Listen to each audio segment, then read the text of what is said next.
Richard Bennett's hands trembled as he stared at the massive digital wall in his Seattle headquarters.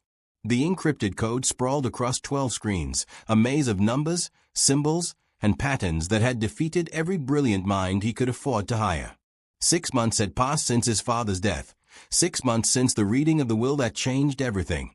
6 months of watching his company bleed money while experts failed one after another.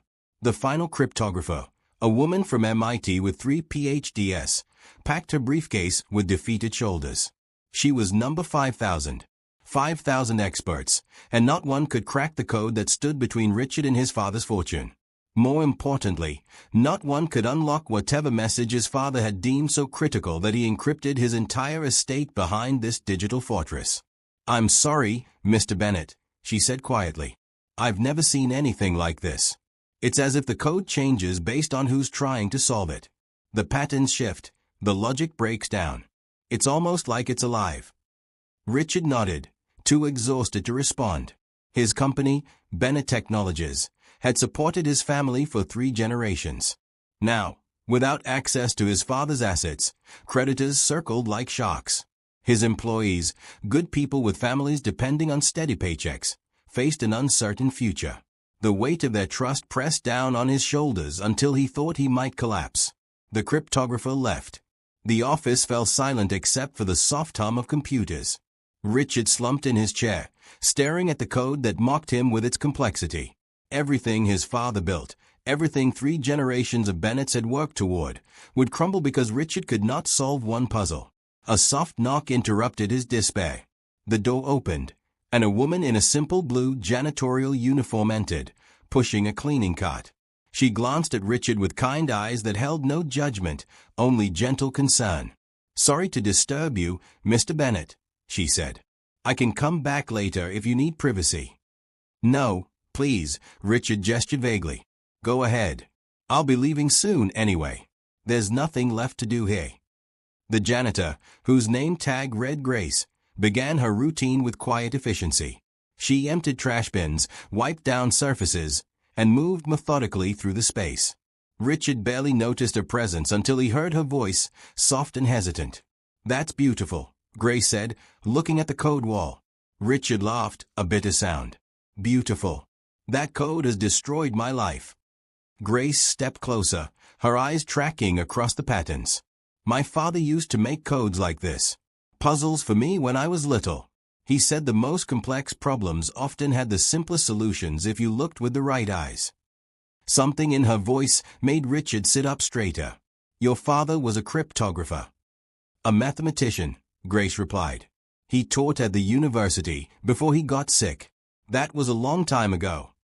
Richard found himself standing, moving toward the wall. "What do you see when you look at this?" Grace hesitated, clearly uncertain whether she should speak. Her fingers traced invisible patterns in the air, following sequences across the screens. "It looks like memory," she whispered. "Not computer memory. Human memory. The way things connect through feeling instead of logic." For the first time in 6 months, Richard felt something shift in his chest. Not hope exactly, but perhaps the possibility of hope. Have you ever felt like giving up just before your breakthrough was about to happen? Drop a comment below telling us about a time when unexpected help came from the most surprising source. Don't forget to subscribe so you never miss stories about second chances and divine favor. Grace Thompson had not intended to speak. In her 3 years working night shift at Bennett Technologies, she had perfected the art of invisibility. Janitors saw everything but said nothing. That was the unspoken rule. But something about the code called to her, whispered to memories she thought she had buried with her father 15 years ago. Richard Bennett studied her with new intensity. "Can you show me what you mean about it being memory?" Grace's heart pounded. She had already crossed a line by commenting. Now he wanted her expertise, if you could call childhood puzzle games with a dying father expertise. She thought of Tyler, her 10-year-old son sleeping at her mother's apartment across town.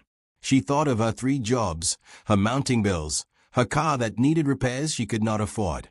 This moment felt like divine intervention, like God had placed her in this room at this exact time for a reason.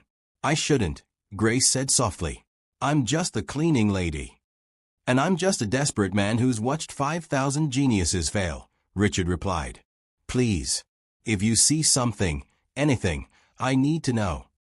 Grace set down her cleaning supplies and approached the wall. Her finger hovered over the first screen. My father used to say that codes made by people who love each other contain emotional logic. The solver needs to understand not just the pattern, but the heart behind it. He made puzzles for me that only I could solve because they were built from our shared memories. She pointed to a sequence of numbers. This repeats every seventh position, but the repetition isn't mathematical. It's musical. Like a rhythm. And here, her finger moved to another section. These symbols cluster in groups of 3, 5, and 7. Those are relationship numbers. Trinity, family, divine completion. Richard stared at the patterns with fresh eyes. My father was deeply religious. He valued family above everything. Then maybe this code isn't asking for intelligence, Grace suggested. Maybe it's asking for understanding. For someone who knew him, who remembers how he thought and felt. Richard pulled up a chair. Sit. Please. Tell me more. Grace hesitated only a moment before sitting. The chair was leather, expensive. So different from the metal folding chair in her tiny apartment kitchen. I can't promise anything, Mr. Bennett. I'm not trained like those experts. Call me Richard, he said. And right now, you've given me more insight in 5 minutes than 5,000 experts gave me in 6 months. They worked through the night. Richard brought her coffee, real coffee from his private machine, not the break room instant she usually drank. He asked about her father, about the puzzles, about her life. Grace found herself sharing stories she had not told anyone in years. How her father had filled their small home with laughter and learning until cancer stole his strength. How he had made every day an adventure in thinking differently. How he had told her that the world needed people who could see connections others missed. What do you do during the day? Richard asked as dawn light began filtering through the windows. I work at a diner from 6 to 2, Grace said. Then I clean offices downtown from 3 to 7. Then I come here. Richard's expression shifted to something Grace could not quite read. And your son? Tyler. He's 10. My mother watches him while I work. He's a good kid. Smart like his grandfather. He loves puzzles too. Grace, Richard said carefully, I want to hire you. Not as a janitor. As a consultant. To work on this code full-time. I'll pay you well. Better than all 3 jobs combined. Grace's breath caught.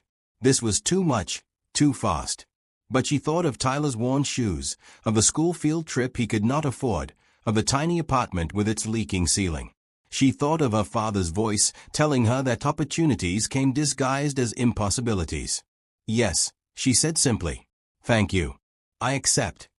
Richard smiled, the first genuine smile Grace had seen on his face. Thank you for saying yes. Something tells me you're the answer to a prayer I didn't know how to pray.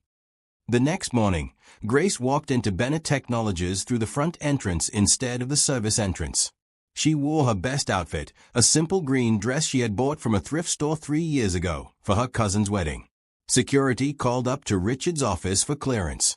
Other employees stared as she rode the executive elevator, clearly wondering who this woman was and why she had access to the top floor. Richard met her at the elevator doors. Good morning. I've set up a workspace for you in my office. I want us working together on this. He showed her to a desk position near the code wall, equipped with a new computer, notebooks, and research materials the previous experts had compiled. Everything they tried is documented here. I thought it might help you see what hasn't worked. Grace settled into the comfortable chair, still adjusting to this surreal shift in her circumstances. I need to tell you something, Richard. I'm not sure I can actually solve this. What if I fail like everyone else? Then we fail together, Richard said. But I don't think you will. You see things differently. That's what we need. They established a routine over the following days. Grace would study patterns while Richard provided context about his father. Marcus Bennett had built his technology company from nothing, starting with a small computer repair shop in Portland 30 years ago. He had expanded carefully, always keeping his values central. He donated anonymously to causes across the country. He treated every employee like family. He used to say that money was just a tool, Richard remembered. The real wealth was in the lives you touched. I thought I understood that. But running the company, dealing with investors and boards, I lost sight of what he meant. Grace listened while her mind worked on the code. She began to see that Marcus Bennett had not created a puzzle to frustrate or test. He had created a journey, a path his son would need to walk to truly understand the legacy being passed down. Richard, Grace said on the third day, I think the code is a teaching tool. Your father wanted you to learn something before you could access what he left behind. Richard leaned forward. What do I need to learn? I don't know yet. But every layer we solve reveals more about who he was and what he valued. It's like he's still talking to you through these patterns. During breaks, Richard asked about Grace's life. She talked about Tyler, about his love of science and math, about how he wanted to be an engineer. She talked about her struggles, about choosing between groceries and electricity some months, about the constant fear of one emergency destroying everything she had built. That changes now, Richard said firmly. You're my employee, which means Tyler gets full healthcare coverage and access to our education benefits. If he needs tutoring, books, anything, you let me know. Grace's eyes filled with tears. You don't have to do this. Yes, I do. My father would insist on it. He believed that when God blessed you with resources, you had a responsibility to bless others. Grace wiped her eyes. Your father sounds like he was a wonderful man. He was. I just wish I had appreciated it more while he was alive. I was so focused on growing the company, proving I could be as successful as him. I missed what success actually meant to him. You're learning now, Grace said gently. That's what matters. Richard looked at the code wall. Do you believe in divine timing, Grace? I do. Then maybe my father's plan was bigger than just protecting his money. Maybe it was about bringing the right person into my life at exactly the right moment. Someone who could help me see what I had been missing. Grace felt warmth spread through her chest. This partnership felt like more than professional collaboration. It felt like the beginning of something significant, something that would change both their lives in ways neither could predict. They worked late into the night, ordering food from Richard's favorite restaurant.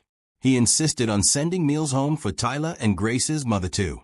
The gesture, so simple yet so thoughtful, reminded Grace that kindness could change everything. 6 months ago, she had been invisible. Now, someone saw her, valued her, trusted her gifts. Thank you, Richard, she said as they prepared to leave that night. For this chance. For believing in me. Thank you for saying yes, Richard replied. I think you're saving more than just my company. I think you're saving me. Grace arrived early on Thursday morning with a breakthrough. She had woken at 3 o'clock with sudden clarity, images and patterns clicking into place in her mind. She had sketched diagrams on the back of Tyler's homework worksheets, her hand moving faster than her conscious thought. Richard found her already at work when he arrived at 7. You're here early. I figured it out, Grace said, her voice trembling with excitement. Richard, your father created 3 layers. The first is mathematical, the second is emotional, and the third is spiritual. We've been trying to solve them independently, but they have to be solved together, simultaneously. She pulled up her sketches. Look, these number sequences correspond to Bible verses. These symbols match Hebrew letters. And these patterns reflect musical notes from hymns. Your father was speaking multiple languages at once. Richard studied her work with growing amazement. My father loved sacred music. He sang in the church choir for 40 years. Can you remember his favorite hymns? Richard closed his eyes, reaching back through memories. Amazing Grace. He sang it constantly. And How Great Thou Art. Those were his favorites. Grace's fingers flew across the keyboard, translating musical notes into numerical values, layering them over the existing patterns. The code began to shift, sections aligning in ways they had not before. For 3 hours, they worked without stopping, building on each small success, watching the puzzle yield piece by piece. At 11 o'clock, a section of the code dissolved, revealing text underneath. To my son, the message began. If you are reading this, you have found someone who understands that true wealth is not measured in dollars, but in connections, in love, in service. The person helping you solve this puzzle is the first part of your inheritance. Value them. Learn from them. Let them teach you what I tried to show you all along. Richard's voice broke as he read. Grace, he knew. He planned for this. For you. They continued working, the connection between them deepening with each passing hour. Richard shared stories about his father's quiet generosity, how Marcus would slip money to families in need, how he paid off medical debts for employees anonymously, how he funded scholarships for disadvantaged students. Grace shared her own struggles and dreams, her fears for Tyler's future, her gratitude for this impossible opportunity. You're not just solving a code, Richard said softly. You're helping me understand my father in a way I never did while he was alive. He sounds like he was teaching through everything he did, Grace replied. The code is his final lesson. By evening, they had broken through the second layer. Another message appeared, this one containing coordinates and addresses across the United States. Portland, Austin, Nashville, Denver, Boston. 5 cities, each with a story waiting to be discovered. We need to visit these places, Grace said. Your father left clues there, pieces of the puzzle we can't solve from here. Richard nodded. Then we travel. Tomorrow, we'll start with the closest location. Portland. Where it all began for him. Grace hesitated. I can't just leave Tyler. Bring him, Richard said immediately. Bring your mother too if she wants to come. This is a family journey, Grace. My father would want it that way. Grace felt tears again, overwhelmed by this continued generosity. You keep giving and giving. Why? Because watching you work, seeing your dedication, learning from your insight, I'm remembering what my father tried to teach me. That blessing others is not a burden. It's a privilege. It's how we honor what we've been given. They worked until midnight, preparing for the trip. Richard booked first-class flights, reserved hotel rooms, arranged for a rental car. He handled everything with efficient kindness, anticipating needs before Grace could voice them. When she tried to thank him again, he simply smiled. You're giving me back my father's legacy, he said. I should be thanking you every moment. That night, Grace told Tyler about the trip. His eyes widened with excitement he tried to contain, years of disappointment having taught him not to expect too much from life. Really, Mom? We're going on a plane. Really, baby? Mr. Bennett is taking us to help solve an important puzzle. Tyler threw his arms around her. Is this real? Are things really getting better? Grace held her son close, breathing in his little boy smell, feeling the miracle of this moment. Yes, baby. Things are getting better. God is opening doors we never knew existed. She thought about Richard, about the way he looked at her when they worked together, about the gentleness in his voice when he spoke to her. Something was growing between them, something deeper than professional respect. Grace had been alone for so long, focused only on survival, that she had forgotten what it felt like to connect with someone who truly saw her. Have you ever wondered why some people seem to get all the luck while others struggle? Sometimes, the breakthrough you're praying for is waiting just around the corner. Subscribe to our channel and turn on notifications so you never miss stories about hope, redemption, and unexpected blessings that will remind you that your time is coming too. Portland greeted them with gentle rain and green hills. Tyler pressed his face against the taxi window, drinking in the unfamiliar city with wonder that made Grace's heart ache. Her son had never traveled beyond Seattle. Every new sight was magic to him. Richard had arranged for connecting rooms at a beautiful hotel downtown. Grace tried not to calculate how much this cost, tried not to think about returning to her old life after this adventure ended. Instead, she focused on the present, on the gift of this experience. The first address led them to a modest building in a neighborhood that showed signs of careful revitalization. The sign read Second Chance Community Center. Inside, they met Carol Henderson, a woman in her 50s who directed the facility. Her face lit up when Richard introduced himself. Marcus Bennett's son, she breathed. Your father saved this neighborhood. 15 years ago, this area was dying. Businesses closed, families moved away, hope disappeared. Then an anonymous donor funded this center. We offer job training, childcare, tutoring, meals, everything struggling families need to get back on their feet. She showed them through the building. In one room, adults practiced computer skills. In another, children did homework under volunteer guidance. The kitchen prepared meals for 50 families daily. Every space hummed with purposeful activity. We only learned the donor's identity when your father passed, Carol continued. The lawyers contacted us about continuing funding. Mr. Bennett, your father changed thousands of lives through this place. People who were homeless now own homes. Children who were failing school now graduate college. Families stayed together because someone believed they were worth investing in. Richard's hand found Grace's, squeezing tightly. She felt his emotion, understood that he was seeing his father through new eyes. Tyler explored the youth room, chatting with other kids. Grace watched her son laugh and play, relaxed in a way he rarely was at their apartment where worry always hung in the air. Your father understood something crucial, Carol said. That people don't need pity. They need opportunity. They need someone to believe in them when they've stopped believing in themselves. Back at the hotel that evening, Richard sat with his laptop, pulling up financial records. My father donated over $2 million to that center over 15 years. I had no idea. I thought we were operating on thin margins, being careful with expenses. I never knew he was giving this much away. Grace watched him process this revelation. He gave quietly because the giving wasn't about recognition. It was about love. My board meetings, my investor calls, all the pressure I felt to maximize profits, Richard said softly. My father was operating with completely different values. He saw profits as tools for transformation, not as endpoints in themselves. They worked on the code late into the night, Tyler asleep in the connecting room. The patterns began revealing themselves more clearly now that they understood Marcus Bennett's heart. Each numerical sequence corresponded to a family helped, a life changed, a hope restored. He was keeping records, Grace realized. Not for tax purposes or recognition. For remembrance. He was documenting Grace. The code yielded another layer. Text appeared, Marcus Bennett's words reaching across death to teach his son. Richard, true wealth is measured in tears of gratitude.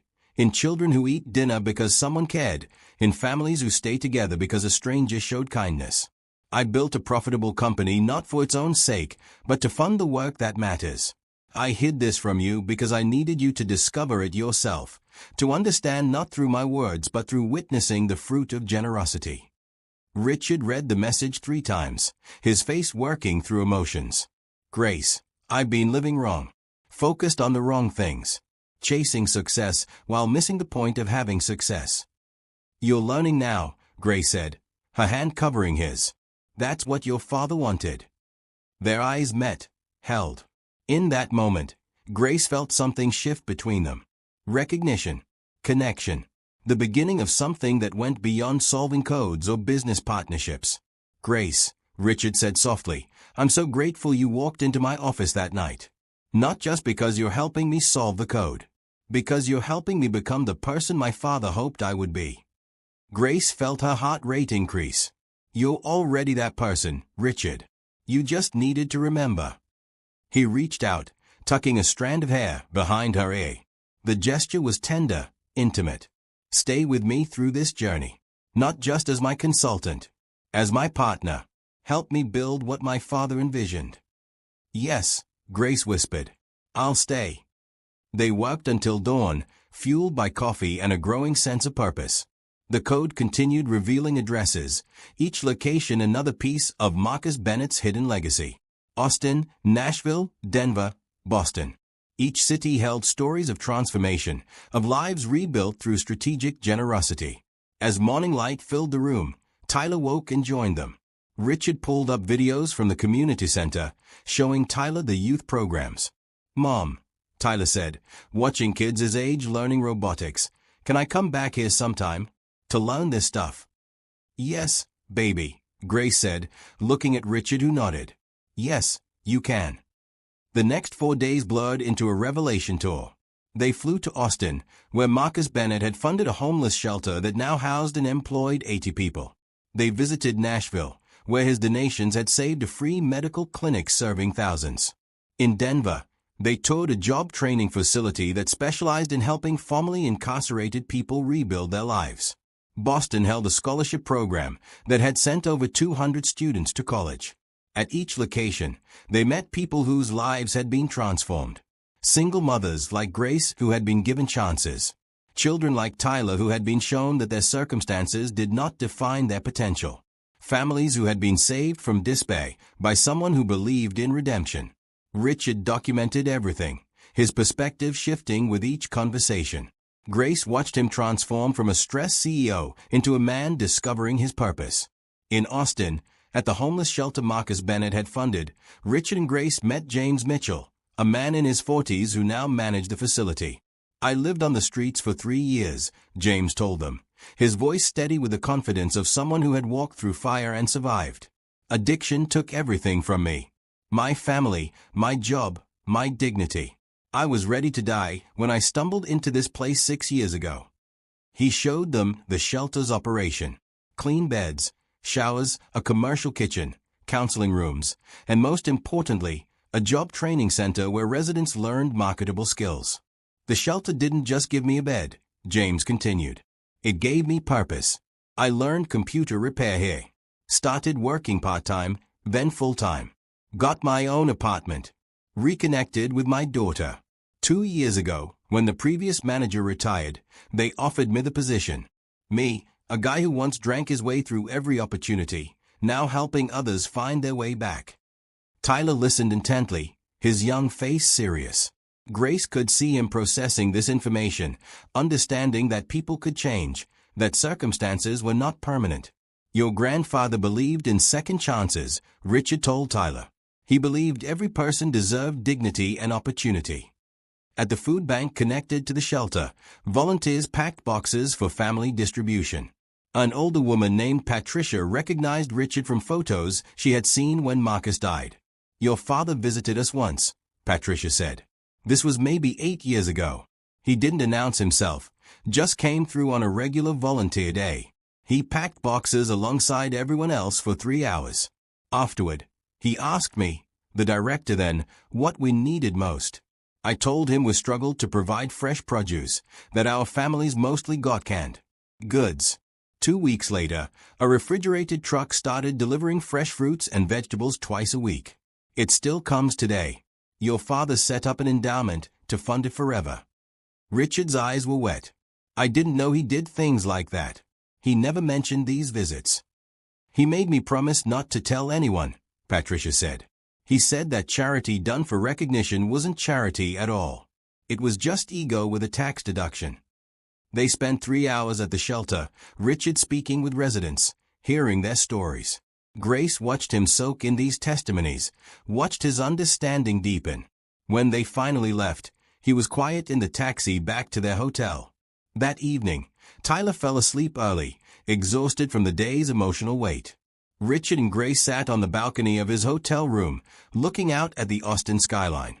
"My board thinks I'm crazy," Richard said softly. "When I told them I was taking time to work on my father's estate, they implied I should just hire lawyers to break the code legally, access the money, and get back to business. They don't understand that this is the business now. This is what matters." "What will you do when we finish solving the code?" Grace asked. "Change everything," Richard said firmly. "My father's companies will become tools for transformation. We'll still be profitable. We have to be to sustain the work, but profit will serve purpose instead of the other way around." He turned to look at her. "Grace, I want you to lead this with me. Not as a consultant. As my partner in building what he envisioned. You see what I'm only learning to see. You understand what matters." Grace's breath caught. "Richard, I'm a janitor. I don't have business training or leadership experience. You have something more valuable. You have wisdom. You understand struggle and hope and redemption because you've lived them. My board is full of MBAs who have never missed a meal or worried about making rent. They are brilliant with spreadsheets but blind to human need. I need someone who sees people first, number second. I don't know if I can do this. You solved a code that defeated 5,000 experts.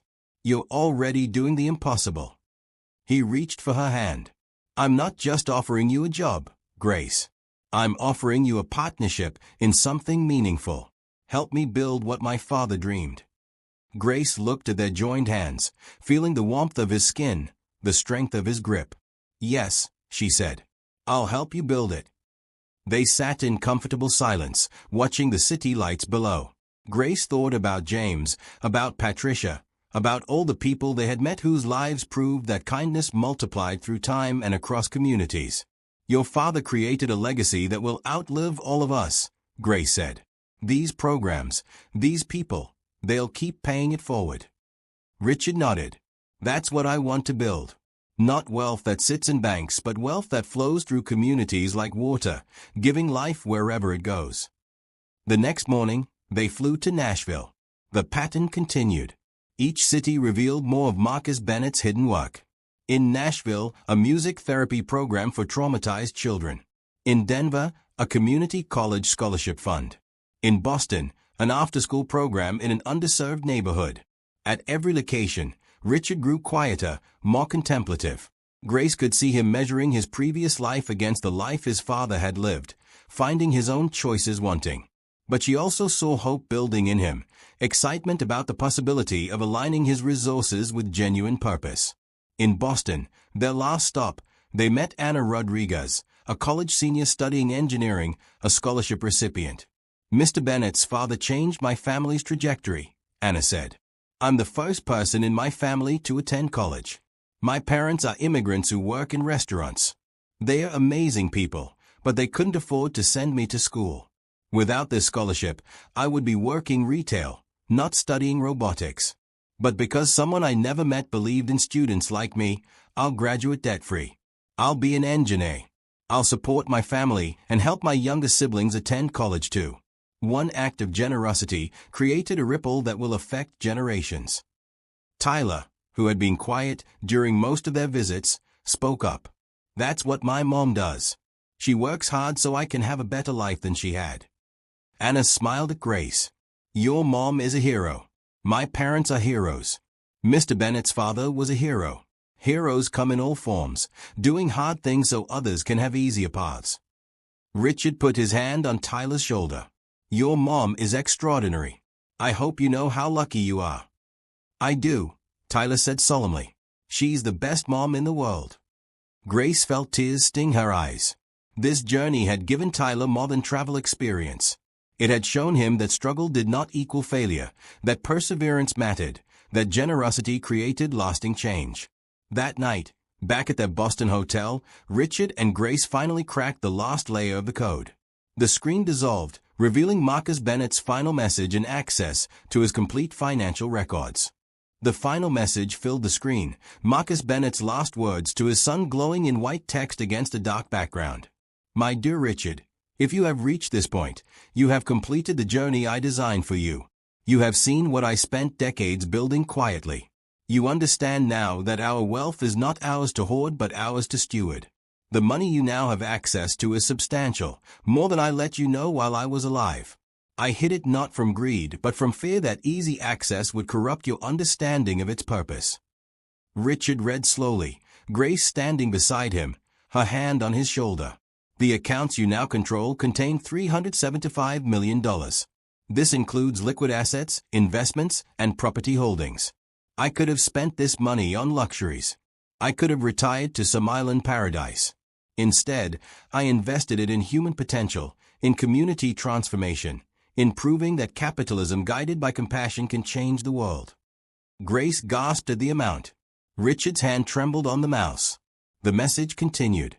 "I have created a detailed plan for continuing this work. It is not a mandate but a suggestion, my hope for how you might build on what I started. The choice is yours, son. You can liquidate everything, pay off company debts, return to business as usual. Or you can embrace a larger vision, using our resources to multiply blessing across this nation. Whatever you choose, know that I loved you, I believed in you, and I trusted that this journey would teach you what words alone could not." The screen shifted, displaying comprehensive financial records. Marcus Bennett had been meticulous. Every donation documented, every investment explained, every charitable trust outlined. He had built an empire of generosity, a network of programs and facilities spanning 15 states. Richard opened the attached strategic plan. His father had envisioned a foundation that would perpetually fund community development projects. The detailed proposal covered education initiatives, housing assistance, job training, healthcare access, and small business support. Each program built on what Marcus had already established, expanding the reach while maintaining the personal touch that made his work effective. "Grace," Richard said quietly, "this is bigger than anything I imagined." He was not just generous. He was strategic, building systems that would sustain themselves and grow over time. Tyler had fallen asleep on the hotel room couch. Grace looked at her son, thinking about all the children like him who could benefit from what Richard's father had built. "What are you going to do?" Grace asked. Richard pulled up his company's financial reports. Bennett Technologies is worth approximately $600 million. Combined with my father's assets, we have nearly $1 billion in resources. The company provides good jobs to 800 people. We are profitable enough to sustain operations while funding significant charitable work. He created a new document, fingers flying across the keyboard. "I'm going to restructure everything." Bennett Technologies becomes a for-profit subsidiary of a new entity, the Marcus Bennett Foundation. Company profits above what we need for sustainable operations and fair employee compensation flow into foundation programs. We expand from 5 cities to 50 over the next decade. Grace watched him work, saw his face animated with purpose. "Your board will fight you." "Let them. I control 51% of company stock. My father made sure I had final decision-making power. He must have known I would eventually need to make choices the board would resist." Richard worked through the night, Grace beside him, both of them building the structure for something unprecedented. They outlined programs, calculated budgets, identified cities with the greatest need, designed systems for accountability and measurement. By morning, they had a comprehensive plan. The Marcus Bennett Foundation would launch with immediate funding for 20 new community centers modeled after the successful ones they had visited. Each center would offer integrated services addressing the interconnected challenges families faced: education, employment, housing, healthcare, and hope, Richard said. "My father's 5 pillars. We address all of them together because you cannot fix one without addressing the others." Grace added components she understood from lived experience. Childcare assistance so single parents could work or attend training. Transportation support so people could get to jobs. Emergency funds for unexpected crises that often derailed family stability. "You think like someone who has been there," Richard said admiringly. "Because I have been there. 6 months ago, I was one car breakdown away from losing everything. If Tyler got sick, I had to choose between his doctor visit and our rent. That's the reality for millions of families. Your father understood that, and now we get to help change it." Richard looked at her with an expression that made Grace's heart skip. "I want you to be co-director of the foundation. Equal authority, equal voice. We build this together." "Richard, I don't have the credentials." "You have something better. You have authenticity. When we talk to communities about these programs, they need to see someone who understands their lives, not just someone who read about poverty in business school. They need to see you." Grace felt the weight and honor of this trust. "I'll do it. But I need training. I need to learn nonprofit management, fundraising, program evaluation." "And you will. We'll hire you the best teachers. But Grace, your lived wisdom is a foundation. Everything else is just technique." They spent the morning finalizing details. Richard called his assistant, instructing her to schedule an emergency board meeting for the following week. He called his lawyers, beginning the process of creating the foundation's legal structure. He called his accountant, initiating the transfer of his father's assets into the new entity. Grace called her mother, who cried when Grace explained everything that had happened. "Baby girl, God is so good. This is your season of blessing." Tyler woke and joined them, sensing the excitement in the room. Richard explained the foundation plans in terms a 10-year-old could understand. "We're going to help families like ours," Tyler said, grasping the concept immediately. "So other kids don't have to worry about food or school, or their moms working all the time." "Exactly," Richard confirmed. "Your mom is going to help lead this work. She's going to change thousands of lives." Tyler hugged Grace fiercely. "I'm proud of you, Mom." Grace held her son, overwhelmed by gratitude. 2 weeks ago, she had been invisible, struggling, exhausted. Now, she was about to co-lead one of the largest private charitable foundations in the country. The transformation felt impossible, yet here she stood, living proof that circumstances could shift in an instant when divine favor intervened. That afternoon, they flew back to Seattle. During the flight, Richard and Grace sat together while Tyler watched a movie in the seat in front of them. "Grace," Richard said softly, "this partnership we're building, it's becoming more than professional for me. These weeks working together, learning from you, seeing your heart for people, I've developed feelings I did not expect." Grace's breath caught. She had felt it too. The growing connection, the way her heart lifted when Richard smiled, the comfort of his presence. "I feel it too," she admitted. "But Richard, we're from different worlds. You're a billionaire CEO, and I'm a janitor who got lucky. You're not a janitor. You're a brilliant woman who solved an impossible puzzle, and who has wisdom I desperately need. And I'm not a CEO anymore. I'm just a man who wants to use his resources to honor his father's legacy while building something meaningful with someone extraordinary." He took her hand. "I'm not asking for anything immediate. I know this is all happening fast. But I want you to know that my feelings are real. You've changed my life, Grace. You've helped me find purpose and hope and a vision worth building toward.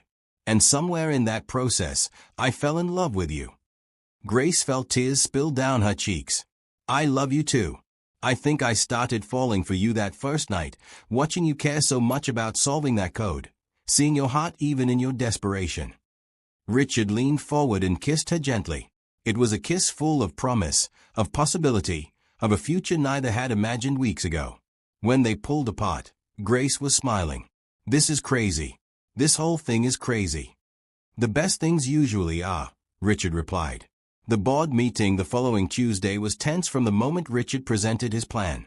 12 board members, all wealthy, most older, sat around the polished conference table in Bennett Technologies headquarters. Grace sat beside Richard, acutely aware of how out of place she must seem in her department store dress suit among these people in their designer clothes. Richard presented the foundation concept, walking through financials, projected impacts, and his father's legacy of giving. The numbers were sound. The plan was viable. The mission was clear. Board member Patricia Donovan spoke first. "Richard, we understand you're grieving your father and want to honor him. But transforming a profitable technology company into a charitable organization is not honoring his legacy. It's destroying shareholder value." "My father was a primary shareholder," Richard countered. "And this is exactly what he wanted. The evidence is in the code he created and the programs he already funded." Another board member, Thomas Wright, jumped in. "We respect your father's personal charitable inclinations. But mixing business with charity is naive. You can donate money as an individual. You should not restructure a corporation around philanthropy." The criticism continued for an hour. Board members questioned the financial sustainability, the operational complexity, the mission drift from the company's technology focus. Several suggested Richard was having some kind of emotional breakdown, that grief had clouded his judgment. Finally, Patricia addressed Grace directly. "Ms. Thompson, no disrespect, but you were cleaning this building 2 weeks ago. Now Richard wants to make you co-director of a massive foundation. Don't you think this is inappropriate? Don't you see how this looks?" Before Grace could respond, Richard stood. "How it looks is that I found someone with more practical wisdom than everyone in this room combined. Grace solved a problem that defeated 5,000 experts. She understands the communities we want to serve because she has lived that life. She brings authenticity and insight that no MBA program can teach." "Richard," Thomas said more gently, "we're worried about you. This is all moving too fast. Perhaps take some time, talk to counselors, process your father's death properly before making irreversible decisions." "I am processing my father's death properly," Richard said firmly, "by finally understanding what he tried to teach me my entire life. That wealth without purpose is empty. That business should serve human flourishing, not just profit accumulation. That legacy is measured in lives changed, not in stock prices." The meeting ended without resolution. Richard had the votes to implement his plan, but the board's resistance was clear. They would not support this direction willingly. Walking out of the conference room, Grace felt the weight of their judgment. Richard, they are right that this is unusual. Maybe we should slow down, prove the concept first before restructuring everything. No, Richard said firmly. Slow and cautious is how good intentions die. We move forward boldly, or not at all. However, support came from unexpected places. Over the next 3 days, employees began approaching Richard privately. A software developer named Kevin Chen shared that he had been homeless as a teenager, saved by a shelter similar to what Marcus Bennett funded. A marketing manager named Beth Williams revealed she was a scholarship recipient who understood the transformative power of educational support. An accountant named Michael Peterson talked about his brother's addiction recovery in a program like the ones they wanted to expand.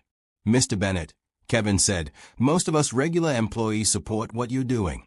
We just want to work for something meaningful. If you can keep our job stable while also doing this foundation work, we're behind you.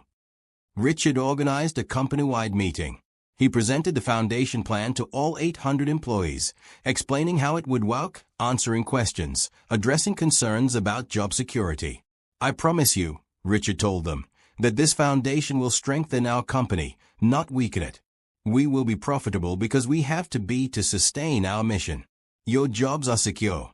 In fact, I'm instituting new benefits. Every employee gets education funds for themselves and their children.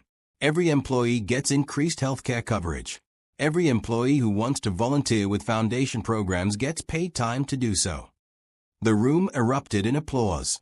Later, Richard learned that 92% of employees supported the foundation plan. They circulated a petition supporting his leadership, signing it in defiance of board resistance. Grace watched this unfold with amazement. You're building a community, not just running a company. That's what my father did, Richard said. He made people feel valued, like they were part of something larger than themselves. I'm just finally learning to do the same. The resistance from the board intensified. Patricia and Thomas attempted to organize other shareholders to oppose Richard's plans. They sent letters warning that the foundation would destroy company value. They threatened lawsuits. But Richard had prepared for this. His lawyers confirmed that his controlling stake and the company's charter gave him the authority to restructure. The board could complain, but they could not stop him. Grace worked tirelessly, learning non-profit management, studying foundation models, preparing to take on her new role. Richard hired consultants to teach her fundraising, program evaluation, and strategic planning. She absorbed everything like a sponge, her natural intelligence and work ethic compensating for her lack of formal education. Tyler thrived during this time. Richard enrolled him in a private school with a full scholarship.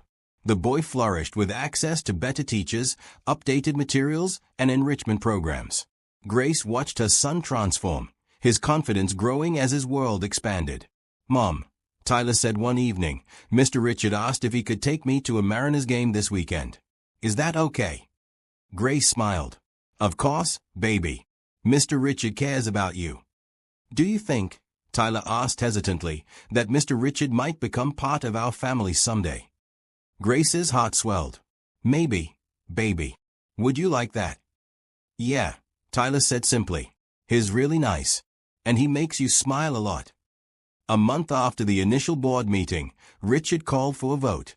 The proposal formally established the Marcus Bennett Foundation with co-directors Richard Bennett and Grace Thompson, funded initially with $200 million from Marcus Bennett's estate and 20% of Bennett Technologies' annual profits.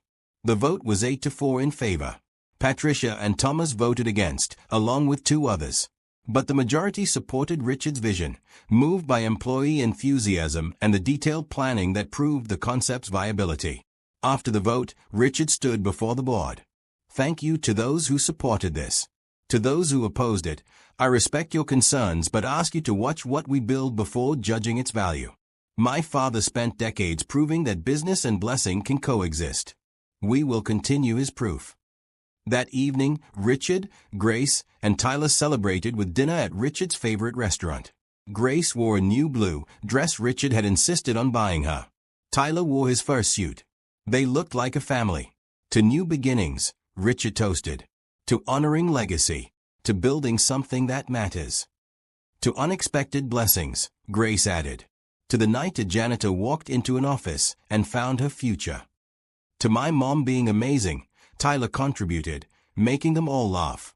As they ate, Grace reflected on how completely her life had transformed. She had gone from invisible and struggling to valued and secure.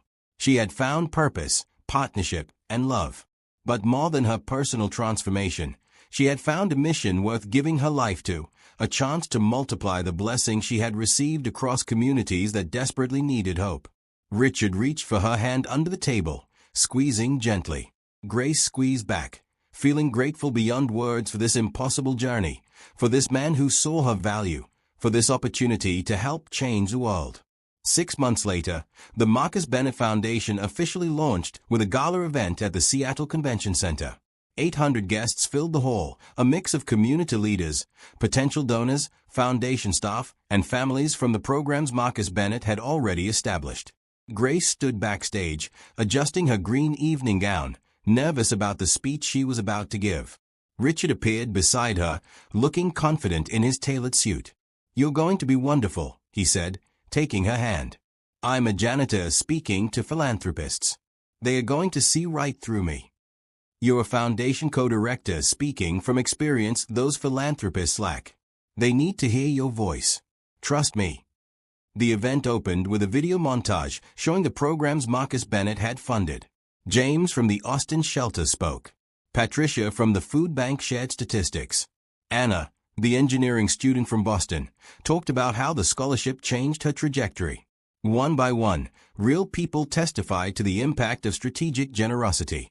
Then Richard took the stage. He spoke about his father's hidden legacy, about the code that revealed not just financial assets, but a philosophy of living. He explained the foundation's vision, to create self-sustaining community programs that addressed interconnected needs in a comprehensive way. "My father believed that helping one person could create ripples affecting generations," Richard said. "Tonight, we commit to creating waves. We're launching 20 community centers across the nation over the next 2 years. Each center will provide integrated services, education, employment training, housing assistance, healthcare navigation, and most importantly, hope." He gestured for Grace to join him. She walked onto the stage, her heart pounding, acutely aware of hundreds of eyes on her. "This is Grace Thompson," Richard said warmly. "My partner in building this foundation. Grace brings wisdom that comes from lived experience. She understands the families we serve because she was one of them 6 months ago. Grace, tell them your story." Grace took the microphone. For a moment, she stood silent, gathering courage. Then she began. "6 months ago, I worked 3 jobs trying to support my son. I was invisible, exhausted, and terrified that one unexpected expense would destroy the fragile stability I had built. I knew what it felt like to choose between groceries and electricity. I understood the shame of wearing the same clothes day after day because I could not afford more. I lived the reality that most Americans are one emergency away from crisis." The room was completely silent, listening. Then God placed me in the right place at the right moment. A janitor walked into a billionaire's office and got a chance to prove her worth. Richard saw potential in me that I had stopped seeing in myself. He gave me opportunity, trusted my insights, and invited me into partnership. His generosity changed my life completely. But more than that, it showed me what's possible when resources meet genuine compassion. She spoke about visiting Marcus Bennett's programs, meeting people whose lives had been transformed, understanding that strategic giving could break cycles of poverty and despair. "This foundation will give thousands of people what Richard gave me. Not handouts, but hand-ups. Not pity, but partnership. Not charity that creates dependency, but investment that creates capability. We believe every person has potential waiting for opportunity. Our job is to create those opportunities systematically and sustainably." The audience erupted in applause. Grace saw tears on many faces, saw recognition in the eyes of others who understood struggle firsthand. After the speeches, guests mingled. Grace found herself surrounded by people wanting to talk, to donate, to volunteer. One woman, A tech executive named Jennifer approached with tears streaming down her face. 20 years ago, I was you, Jennifer said. Single mom, working multiple jobs, terrified constantly. Someone gave me a scholarship that changed everything. Now I run a software company worth $200 million. I want to fund one of your community centers. Tell me how. By the end of the evening, the foundation had secured commitments for $50 million in additional funding. The original plan for 20 centers expanded to 30. Richard found Grace in a quiet corner as the event wound down. You were magnificent. Every person in this room felt your authenticity. I just told the truth, Grace said. That's why it was magnificent. Tyler appeared, having spent the evening with Grace's mother in a private viewing area. Mom, everyone is talking about you. They said you inspired them. Grace pulled her son close. Baby, we inspired them. Your strength through hard times, your resilience, your hope, that's what people respond to. You helped me believe we could have better, and that belief carried us here. Over the following months, the foundation's work accelerated. They hired staff, trained volunteers, established partnerships with local organizations in each target city. Grace traveled constantly, visiting sites, meeting with community leaders, ensuring programs reflected actual needs rather than assumptions about needs. In Portland, they expanded the Second Chance Community Center, doubling its capacity. In Austin, they added job training programs to the homeless shelter. In Nashville, they launched a music therapy initiative for traumatized children. In Denver, they created a transitional housing program for formerly incarcerated people. In Boston, they multiplied scholarship opportunities. Each city received a comprehensive community center modeled after Marcus Bennett's original vision. Education programs for children and adults. Employment training in high-demand fields. Assistance navigating healthcare and housing systems. Emergency funds for families facing crisis. Counseling services for trauma and addiction. All provided with dignity, respect, and recognition that poverty was a circumstance, not a character flaw. Grace proved to be a natural leader. Her combination of empathy and strategic thinking made her effective at building partnerships and designing programs. She insisted on hiring staff from the communities they served, believing that lived experience was as valuable as professional credentials. Richard watched her flourish with pride and love that deepened daily. They worked side by side, building something larger than either could have created alone. Their professional partnership strengthened their personal relationship, each dimension enriching the other. Tyler grew into his role as the foundation's unofficial youth ambassador. He spoke at events about his experience, encouraging other children that circumstances could change, that hoping for better was not foolish but faithful. The board members who had initially resisted gradually came around. Patricia Donovan visited the Portland Center and left in tears, apologizing to Richard for her opposition. Your father was right. You're right. This is what business should look like. Thomas Wright volunteered to help with fundraising, using his extensive network to connect the foundation with major donors. I was wrong, he told Richard. I thought you were being naive. Instead, you were being prophetic. Bennett Technologies thrived under the new model. Employee satisfaction soared. Productivity increased. The company attracted top talent who wanted to work somewhere their efforts contributed to meaningful impact. Profits grew, funding expanded foundation work, creating a virtuous cycle of success serving significance. 1 year after solving the code, the foundation had helped over 5,000 families across 15 cities. The numbers were impressive, but Grace insisted they remember that every number represented a person, a story, a life touched by unexpected kindness. Richard planned a surprise for the 1-year anniversary. He arranged a private dinner at his favorite restaurant, the same place where they had celebrated the board vote. The restaurant was empty except for Richard and Grace. Candles flickered on every table, creating a warm glow. A string quartet played softly in the corner. Grace walked in wearing a red dress, her hair styled elegantly. Richard stood waiting, his heart pounding with nervous excitement. Richard, what is all this? Grace asked, looking around in wonder. A celebration, Richard said simply. Of everything we've built. Of everything we've become. They sat, and Richard had arranged for their favorite meal, prepared perfectly. They talked about the foundation's progress, about Tyler's success in school, about Grace's continued growth as a leader. The conversation flowed easily, comfortably, the way it always did between them now. After dinner, Richard took Grace's hand and led her to the center of the empty restaurant. The quartet began playing a new song, something romantic and slow. "Dance with me," Richard said. They swayed together, Grace resting her head on Richard's shoulder. In this moment, surrounded by candlelight and music, the chaos of their busy lives fell away. There was only this, two people who had found each other in the most unexpected way, building something beautiful together. "Grace," Richard said softly, "I need to tell you something." She pulled back to look at him. "What is it?" Richard's hand trembled slightly as he reached into his pocket. "A year ago, I was desperate and lost. My father had died, leaving me a puzzle I could not solve. I felt like a failure, like I had disappointed him by not understanding what truly mattered. Then you walked into my office, and everything changed." He pulled out a small velvet box. Grace's eyes widened, tears forming immediately. "You helped me solve the code, but more than that, you helped me understand what the code meant. You showed me that legacy is not about money or power or corporate success. It's about how we treat people, how we multiply blessing, how we create opportunities for others to flourish. You taught me that wisdom comes from experience, that strength is born from struggle, that love transforms everything it touches." Richard opened the box, revealing a diamond ring that sparkled in the candlelight. "Grace Thompson, you are the most extraordinary woman I have ever known. You're brilliant, compassionate, strong, and genuine. You've made me better in every possible way.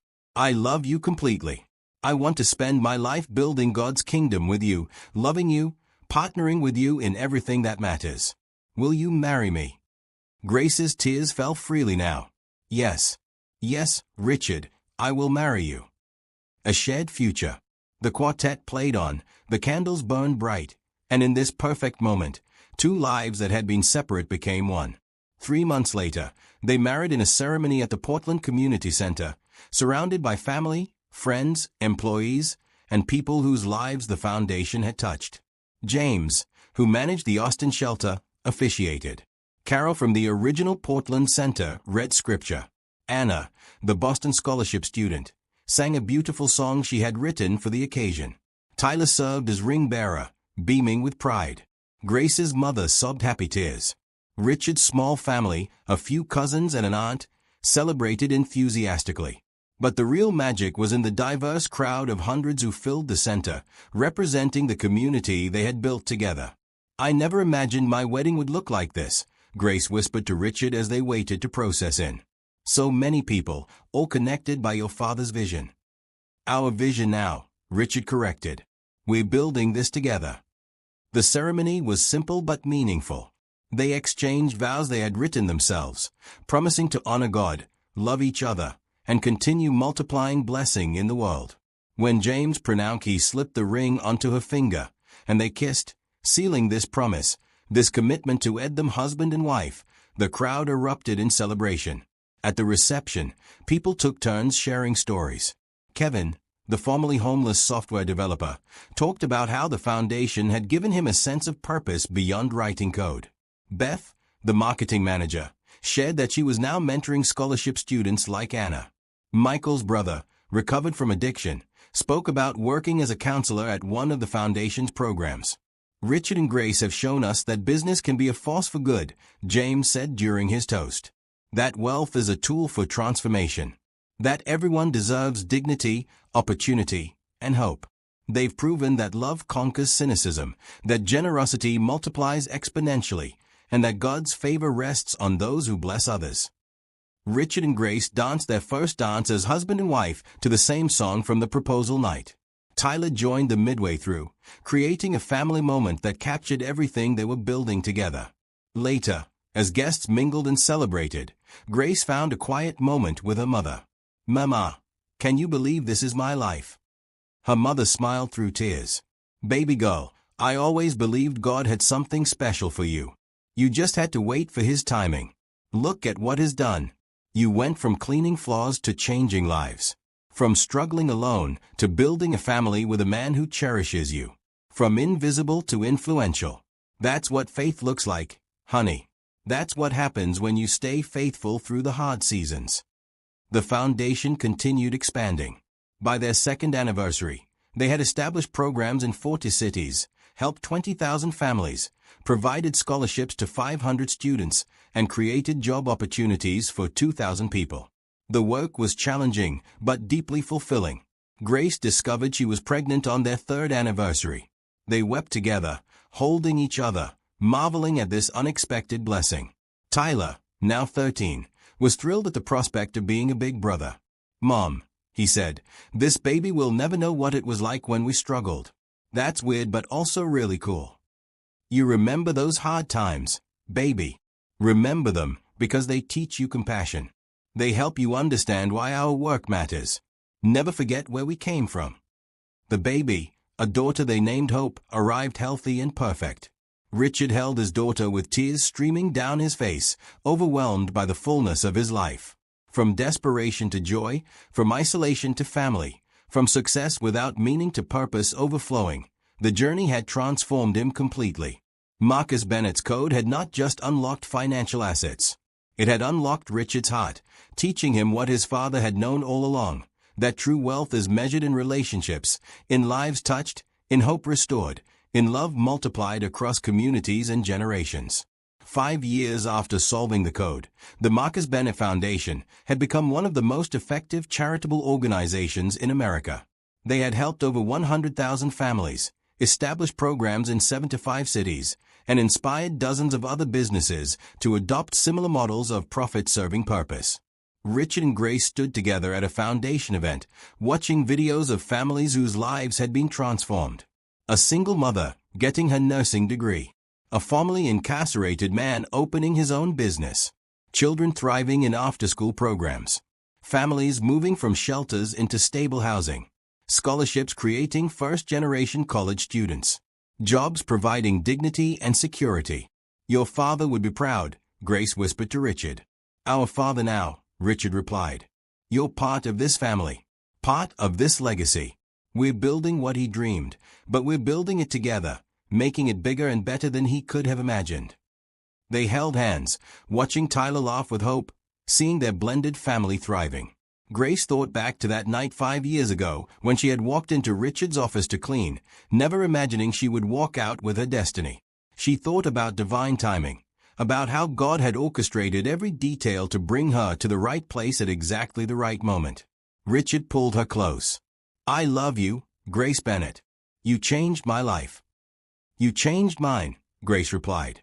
"We changed each other's. That's what love does. It transforms us into better versions of ourselves." As the evening ended, they gathered their family and headed home together. Tyler carried sleeping Hope, while Richard and Grace walked hand in hand. They had built something beautiful from unexpected beginnings. They had proven that kindness multiplies, that generosity transforms, that love conquers all obstacles, and that divine favor rests on those who use their blessings to bless others. The code had been solved. But the real solution was not about accessing money. It was about accessing purpose, understanding legacy, and building a life that mattered.